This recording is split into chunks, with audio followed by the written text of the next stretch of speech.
Now let's learn about CRRI, which is nothing but Central Road Research Institute. In the year 1950, this CRRI was started at New Delhi for the research in various aspects of highway engineering. It, its main indication was one of the recommendation of JICAR committee report to set up a central organization for research and development projects. The CRRI is one of the national laboratory of the Council of Scientists and Industrial Researches. The institute is mainly engaged in applied research and offers technical advice to state government and the industries on various problems concerning the roads. The design, construction and maintenance of roads and runway, traffics and transportation planning of mega and medium cities is all done by CRRI. It helps to it helps for the improvement of the marginal material, utilization of the industrial waste in the road construction. It helps in proper management of the traffic for the safety purpose. Also, the ground improvement is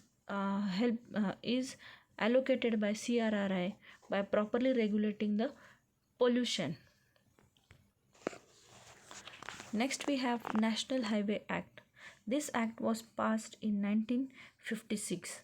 The main feature of the act are the responsibility of the development and maintenance of the national highway to be proportionally taken by the central government is the first main feature, and secondly, the central government to be empowered to declare any other highway as national highway or to omit any of the existing national highway from the list.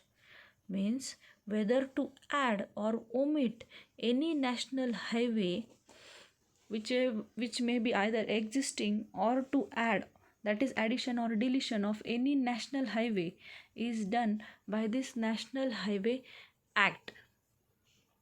The extent technical and financial supports to state government for the development of the state roads and the roads of the inner states connecting the economic importance.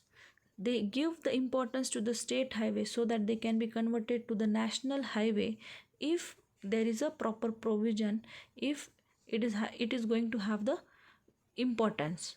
And this also evolves the standard specifications of the roads or bridges in the country for the importance purpose.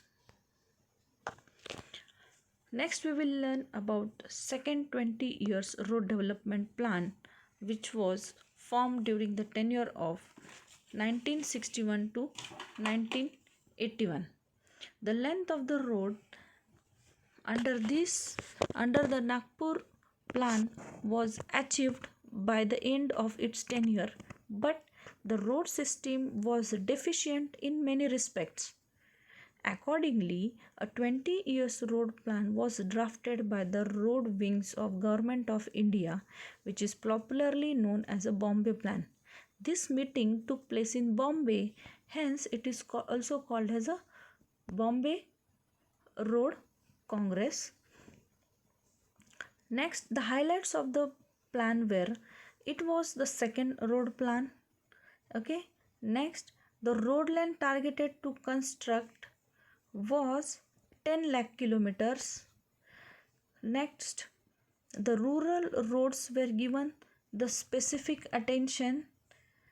Then they suggested that the length of the road should be increased so that the road density of 32 kilometers per 100 square kilometers could be achieved. And lastly, the construction of 1600 kilometers of expressways was also then included in this plan. So this was all about the Bombay Road Congress.